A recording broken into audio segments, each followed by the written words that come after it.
Hello, everybody, and welcome to another session of Control+M Presents. We're so happy that you're here with us. As a reminder, we are recording this session, so you're all on mute. When question time comes along at the end of Shannon's presentation, you'll need to remember to unmute yourself. All right, on to today's topic. Today, Shannon Hadley is going to be going over the Plex Skills and Training tracking modules. She's going to go through the setup and the configuration, as well as some troubleshooting and business case uses that we've seen. Shannon joined us back in 2021. She is part of our Canadian office, but also does work in the United States, Europe, and as well as Canada.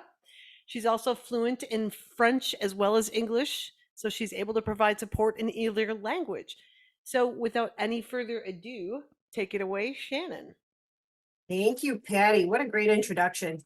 I'm always happy to do these sessions with you guys. So thank you. I know everybody is really busy, so thank you for taking the time to jump on and listen to my presentation today. Really appreciate it. I will walk you through, like Patty said, the configuration to help get you started.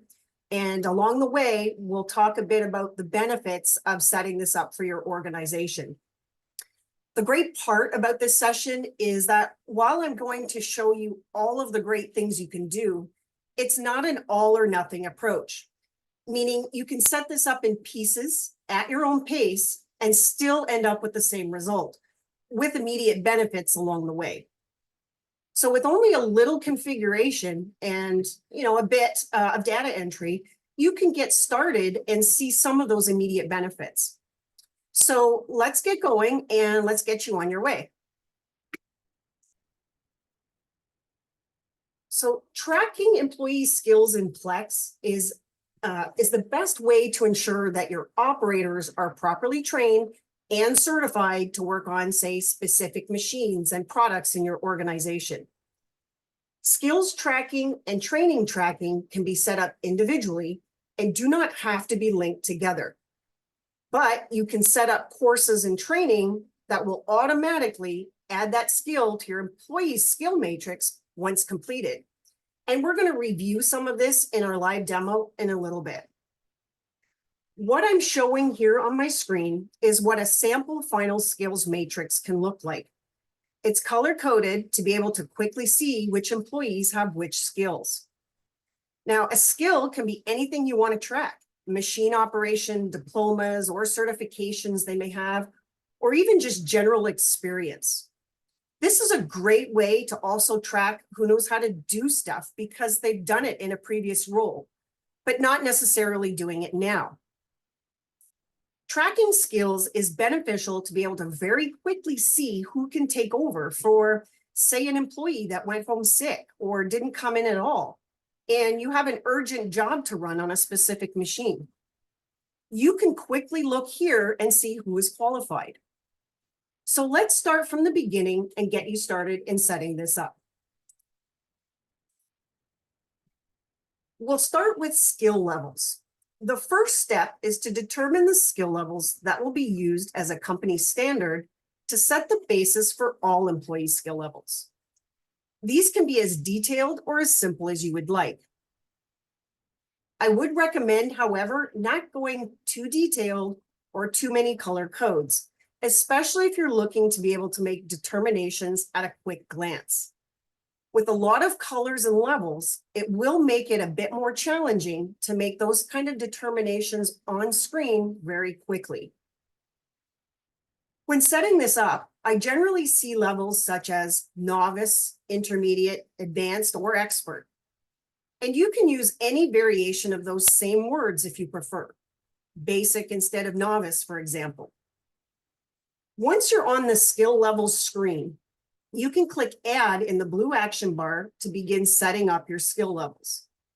You will add the level, a brief description of what that level means to you as a company, or how it's determined, add a sort order, and pick a color code. You can check the little box for the show level as text. And what this does is it's going to show the color as well as text inside the little box on the skill matrix. This will help you visually if you have a lot of skill levels. And we're going to see that difference in just a moment.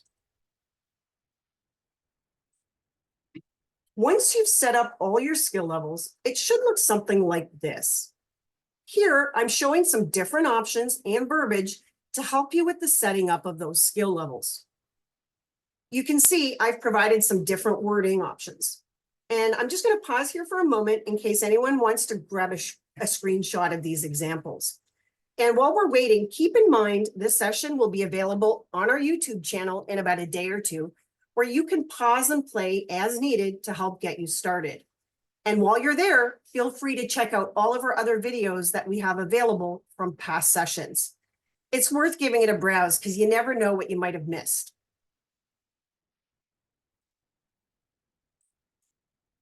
Now that we have our skill levels set up, we can start setting up skills themselves.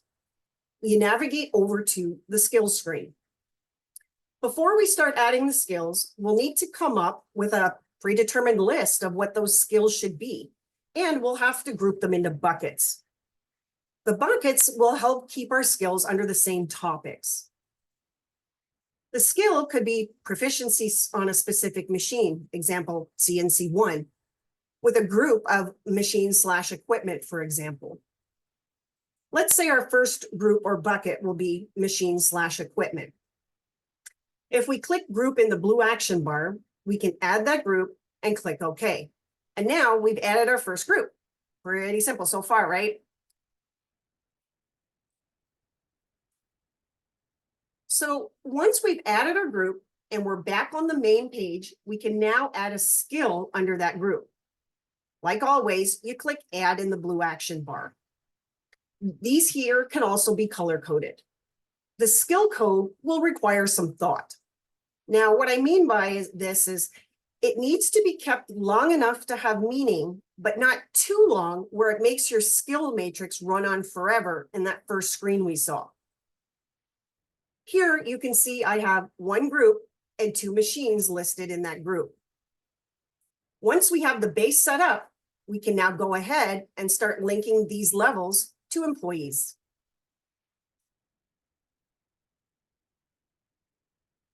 Navigating to the skill matrix screen, which is basically the summary screen to show employees and their skills, we will see the machines and group we set up.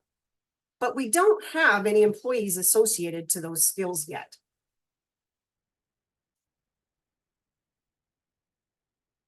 Now, let's go link an employee to the skills and we'll see what happens to our skill matrix. We use a screen in Plex called Employee Skills. By clicking Add in the blue action bar, we can link our employee to a skill. One of the great things about this screen is you can hop right into the skill matrix from here. You don't have to navigate back to the previous screen. From this screen, you can also link directly to the levels and the skills themselves in case you need to make edits. Once you've added the skill to an employee, this screen will display the employee names and skills in a nice list, but there's no real pretty color codes here.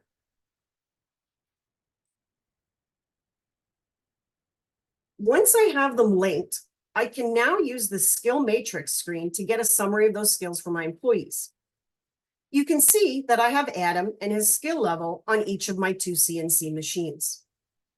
Remember back when I mentioned the little flag that said show level as text? Here I'm showing the first with the flag not checked and the second with the flag checked. So you can see our bucket of machines/equipment and the two machines that I have set up. And just like that, we've set up our first skills tracking for our employee. Now, the hard part is now you just have to get the rest of the employees and their skills added.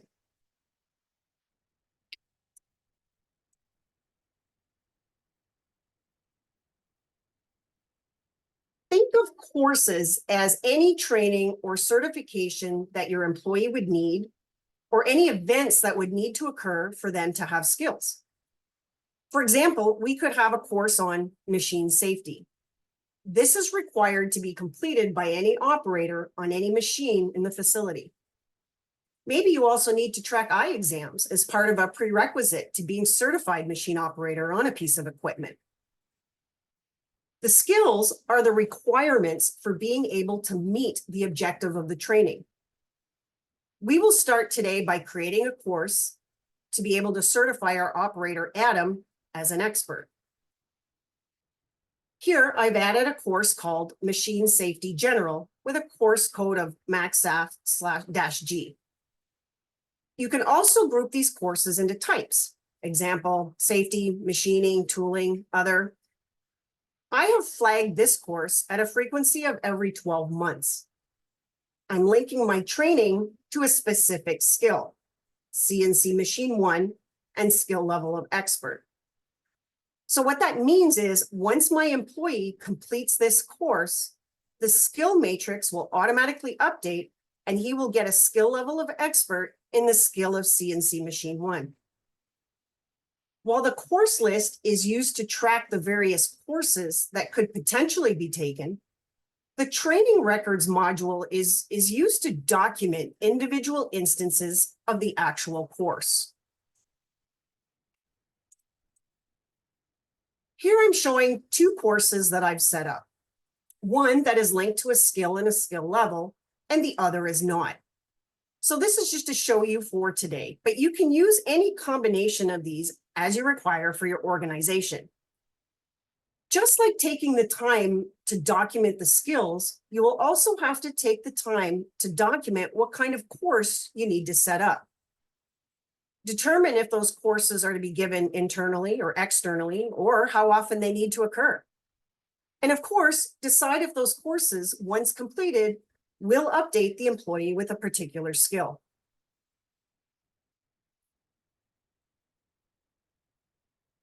Let's talk a little bit about prerequisites. If you set up a prerequisite, a supervisor or manager will not be able to schedule the training course until the first prerequisite is met. In my machinist certificate training here, I have set up the prerequisite to this class to be Machine Safety General. This will require a setting to be able to see extra fields to allow for additional information on the course. This is a Plex only setting and will require a Plex case to enable. I have provided that setting here in the upper right corner of this screen. You can see you get additional fields that you can track details of the course, such as costs, assigned grades, and of course, whether or not there are any prerequisite courses to take. Now I have my two courses set up, added a prerequisite to one of them. I can go on to the next step.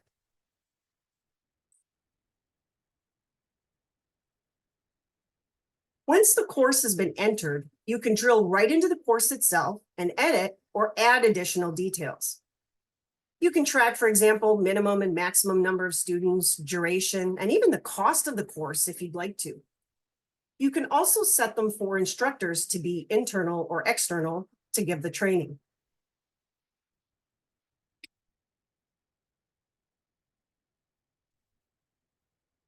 Now that we have our courses added and linked to a skill, we can go ahead and set up a training request for Adam.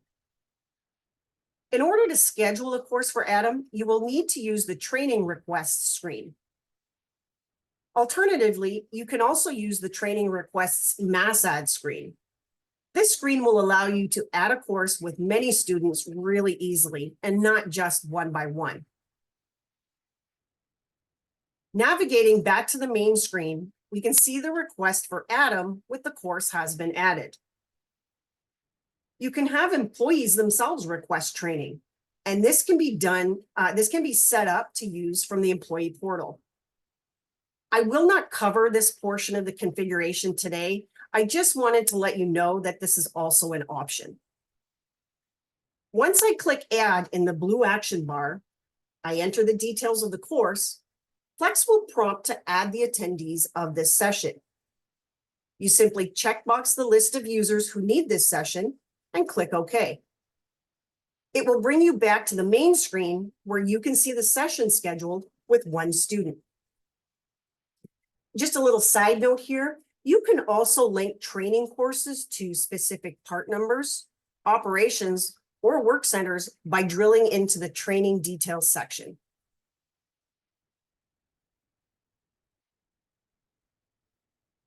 To complete the training session, we navigate to the training request screen.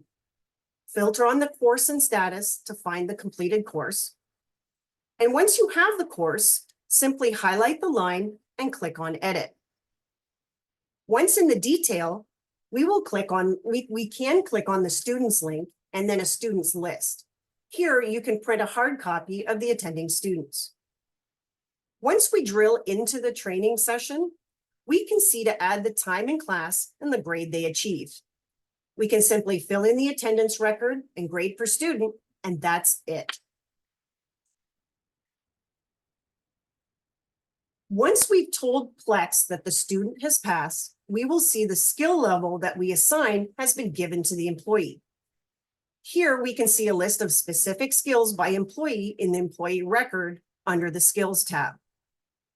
This will list all of the details, including when and by who the skill was issued. The skill matrix will show the certification levels, but not the details of when it was issued, just that they have that skill. So you can see that you don't have to set up training tracking and skills at the same time. You can set up the skills by employee first, and in a phase 2 part of this project, issue additional skills by using the training module. You just link the training records or sessions to the skill levels that you would have set up in phase 1. When you do decide to take this project on, start simple. First, define the levels as a company whole. Identify what skills you want to be able to track. Then you need to get a list going to determine which of your employees have those skills already. Then come up with a list of courses, past or future, that you want to have tracked. The most difficult part of this project is getting the data into Plex and making the decisions of what you want to track. The setup and configuration is the easy part. And if you do decide to take this on as a project, and if at any time you need assistance, just remember that Control+M is here to help you, not just with large implementations, but also with smaller projects such as this.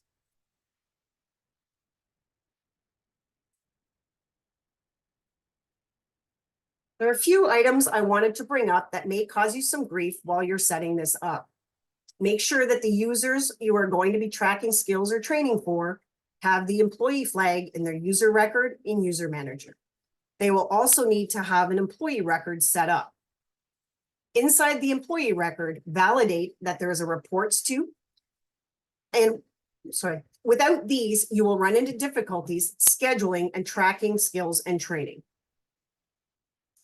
Okay, so now that we've gone through all of the boring slides, I'm going to go ahead and I'm going to pop right into Plex, and we're going to set one up right from the very beginning so you guys can see how relatively simple this is. So the first screen that I'm going to use is I'm going to go to my user manager, and I'm just going to make sure that the employee that I'm going to use for today has their employee flag checked. So under the user manager, you'll see the little box that says show as employee. So this is really important to make sure that you'll be able to schedule courses and training sessions. The next screen is the employee record. We have to make sure that the employee that we're going to be using actually shows up here in the employee record screen and has a reports to. So now that we have all of the bases set up, which is the worst part of the configuration is just making sure you have employees available, we can go ahead and start setting it up. The first screen that we're going to go to is we're going to go to skill levels. So you'll notice how when I just typed in skill, I'm going to get some results that have with an S and some that don't. The easiest way to set this up is always try to put the word in a singular form. That way you're always going to know what screens you need to update. If you type in just skills, you're going to lose some of the other ones. Okay, so keep it simple, and we're going to type in skill, and first screen is skill levels. So in here, I currently don't have any skills. I'm just going to simply click add in the blue action bar, and we're going to set up 3 skill levels for today. I'm going to keep it pretty simple or basic. And I'm going to set it up. And it's basic and basic. And I'm going to put a color code here. We're going to use the stoplight feature for today. And you see, this is the one I was talking about for the show level as text. So we're going to go ahead and click that. So I'm going to set up the first one and I'm going to say, okay. So there's our first skill level. I'm going to go add another one here real quickly.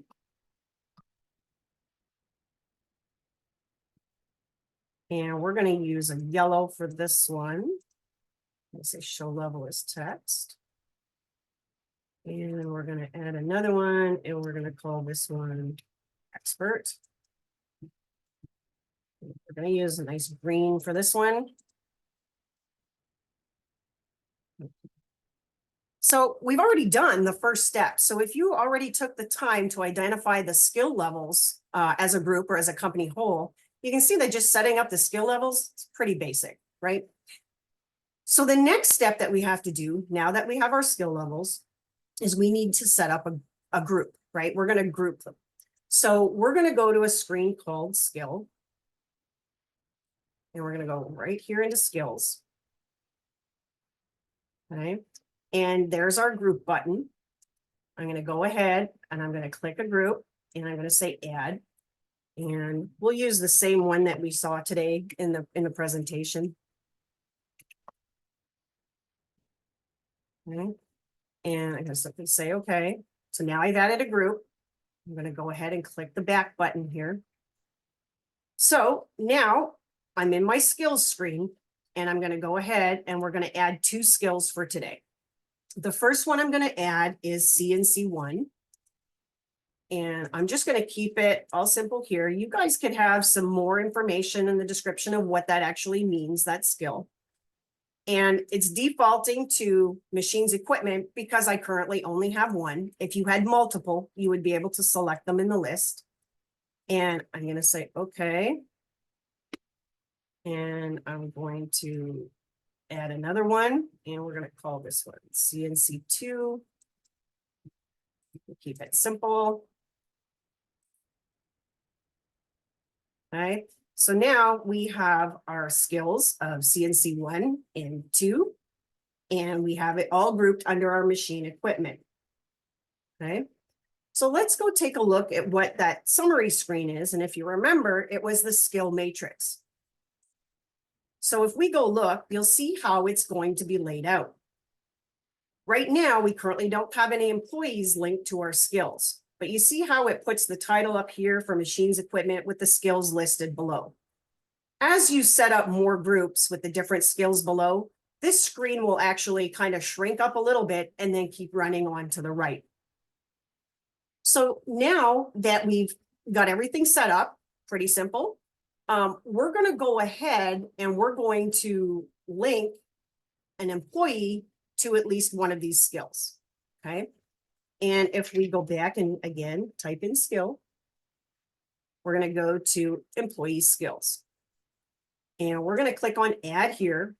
And we're going to select our employee, Robin Banks. And we're going to say she is currently proficient in, we're going to call her an expert inside of CNC Machine 1. And you here see, if you're entering data that's in the past and you want to track the actual date they received their skill level, you have control over the date that it was issued and who it was issued by. So I'm going to go ahead and just simply say, okay. So now if I go look for my employee, I'm going to go look for Robin. So you can see under the employee skills, it's just a list of the skills they have and when it was issued. So the same thing under the employees. I'm going to go ahead and just jump right back into the employee record here. And we're going to go look at Robin's employee record. Some of you may not have access to some of these screens, especially for the HR side of it. And there's a tab here for skills. So you can see it's going to show the same skill that we saw in the employee skills screen, but it's tracked under the employee record. Okay. So now that we've added one, let's go see how our skill matrix has actually changed. Okay. So we see here, I have a total of 3 employees in the system, but the only one we've set up with a skill is Robin Banks, and she's currently an expert in the CNC machine 1. So that's it. Now the rest is just to get the rest of the employees updated with their current skill levels. And you've got the skills tracking part of it already set up. So part 2 to this is now we're going to actually go in and we're going to create a course and a training request. And we're going to make Robin take that class. And with that, she's actually going to get a skill level inside of CNC2. So the first screen we're going to go to today is we're going to go to the courses. And I'm going to go ahead and I'm just going to click add in the blue action bar. And I'm going to call this a CNC 2 entry course. Okay. And I'm going to copy that down into my description. And you'll see all of these options that I have here to fill in. None of them are required. But of course, always adding more data than is required is always good, especially if you're going to run reports. So under the delivery method, I'm going to say it's going to be in-house. And the grade type is, we're going to give them a grade for passing this course. We're going to say it's only going to be a singular course. We're going to put it for 1 hour. We can track cost and minimum and maximum number of students. I'm going to go ahead and put that and say, minimum 1, maximum of 10. So when I talked earlier about course types, so you can classify your courses. I only have 2 set up in my system, but you could set up as many as you need to classify them for, we got manufacturing, we got safety, and maybe you might want to have meetings or drills like fire drills or tornado drills or anything other like that. You could fill in your drop-down box. You can put a little course outline if you want. You can set a frequency of how often this course needs to occur. But this is the magic one right here. This is what we have to tell Plex is whoever takes this course and passes this course, the resulting skill that they're going to get is a skill 2, and we're going to give her a basic. So since this is an entry course, once she completes this, I'm expecting her skill level to show up as a basic under the CNC2. So I'm just going to go ahead and I'm just going to simply say, okay. So now we've added our course, right? So let's go over to a screen. Let's say I am Robin's boss, and I'm going to set up a training request. And in the training request, this is the one that can be done through the employee portal. So in here, it's pretty simple screen. I'm just going to say, I want Robin to take this course. And the reason why is because it's recommended by supervisor. There are other priorities here. I'm just going to pick this one as supervisor today. And the okay or apply is not down here. We have to click the request button up here. So I'm going to say, yes, I want to be able to request this course. So now we've added our course. We've set up a training request for it.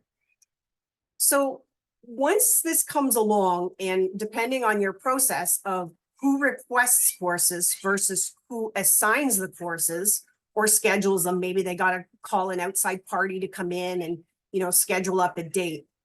Once they have enough employees for that session and they're going to go ahead and schedule that training course, we're going to go into the training request here and we're going to click it.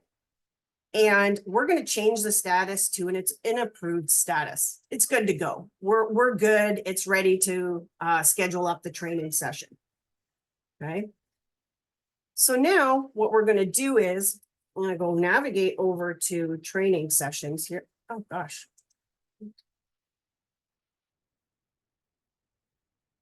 We'll look at our training sessions. Okay, and skip one step. Let me just go back here a second. Let's go back into the training requests. Let's go back here. So you'll see how, just take it a step back. So we just added the request.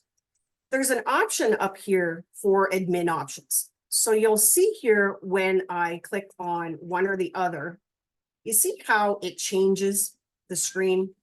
So from this course, I can go ahead and schedule a training session. And since we only have one employee that's added to that training request, I'm going to go ahead and just click here and I'm going to create the training session for it. And I'm going to update, let's say we're going to take it, I don't know, a little bit later on today. So we're going to leave it for today. You can pick up internal or external instructors. Maybe Gladys will give it. External instructors, you would link to a supplier that would be able to come in and give that course for you guys.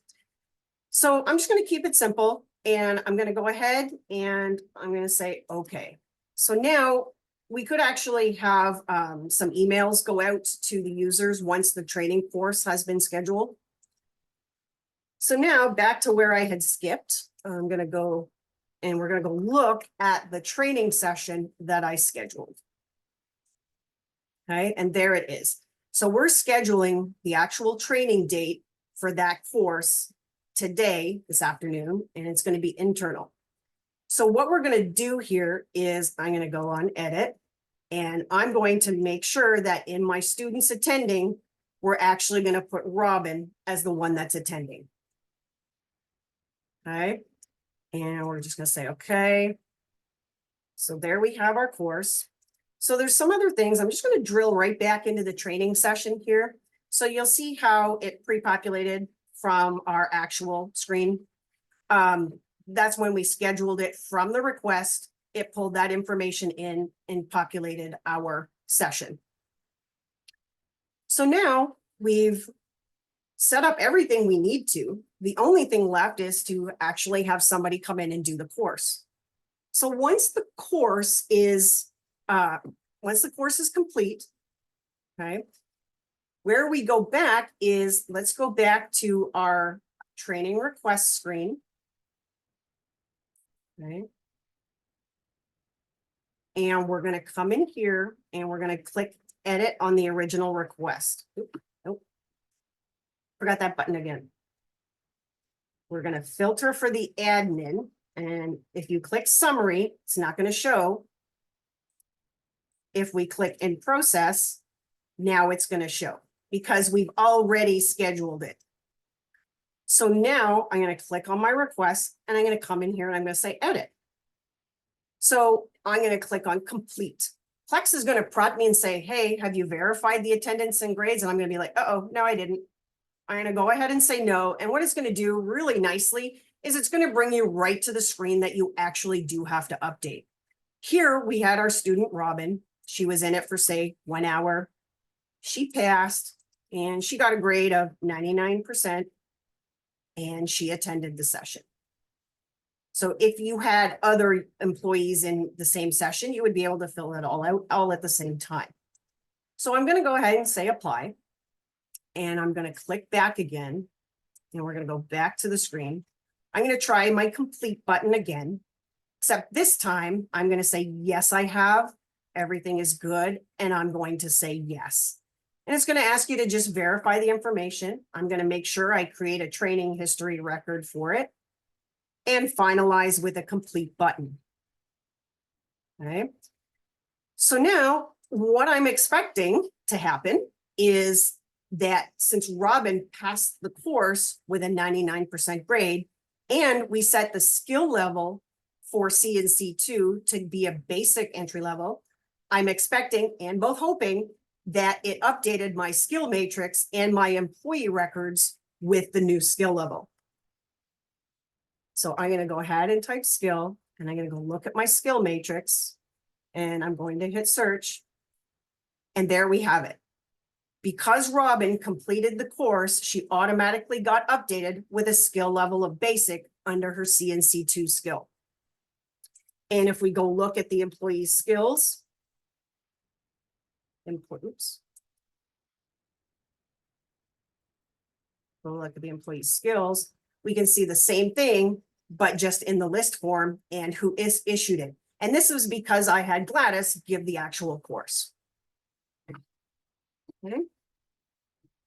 All right.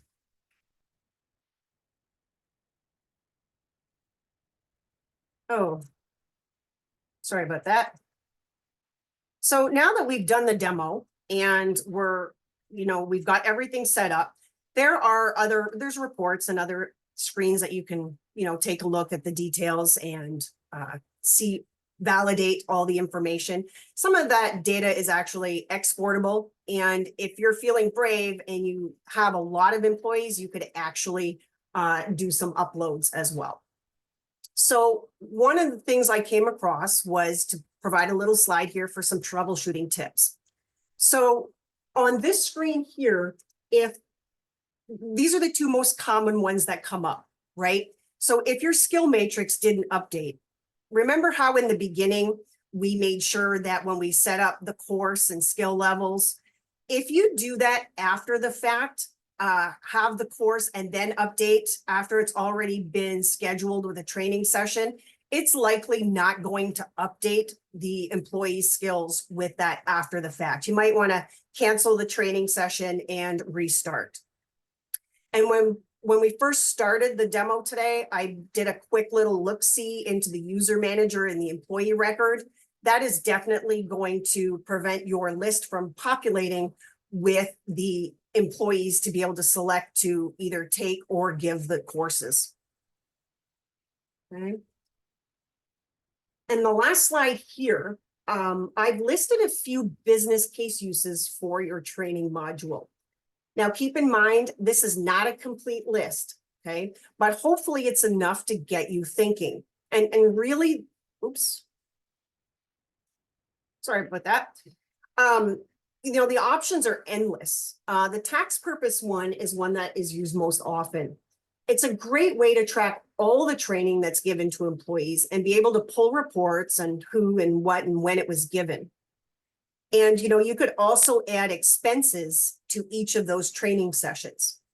So here's a couple of examples from current customers and what they use it for.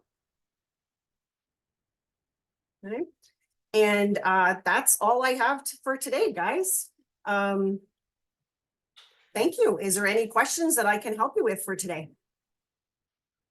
Great job, Shannon. Just want to remind everybody that if you do have a question, make sure you come off mute. And if you're more comfortable putting into the chat, I'll watch the chat real closely.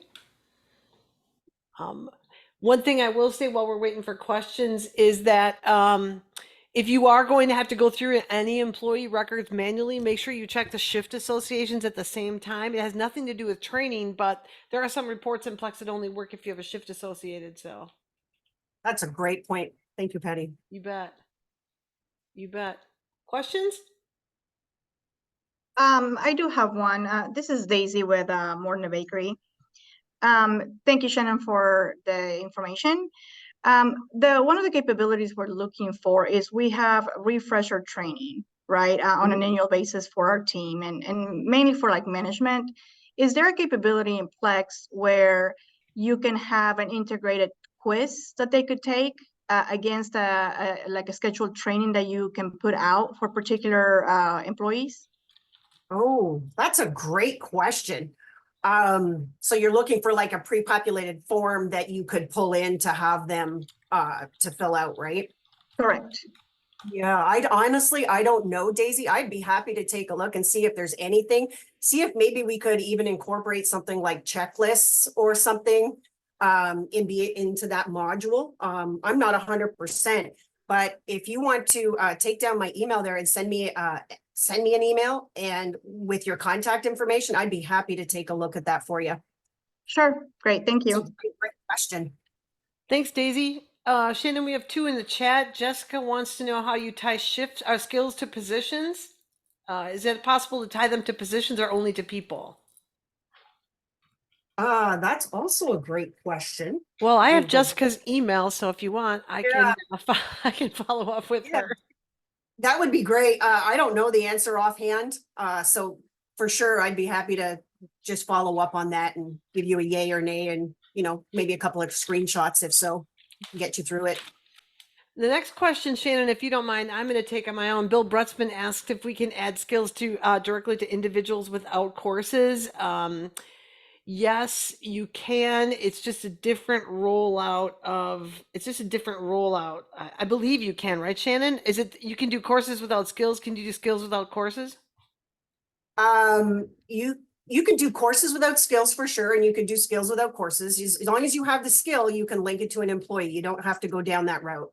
I thought so too. So Bill, that should help you out. I think we've also done that for not just legacy skills, but education levels, and it does help for future development of job opportunities.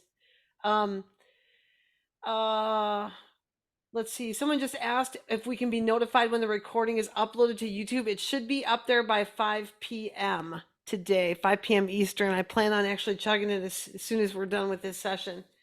Doesn't take me too long to just clip the ends and pump it up there. Any other questions? All right, Shannon, let's talk about our next session. I'm going to be tied up 2 weeks from today, so we're going to be having our next session on March 27th. Jen Berry is going to do supplier audits, when we might want to do them, how to do them, that sort of thing. So if you're interested, let us know. We will be sending the invite out in about another week. So thanks everyone for joining us. And Shannon, once again, excellent job. Again, I'll be processing and uploading this to our YouTube channel this aft.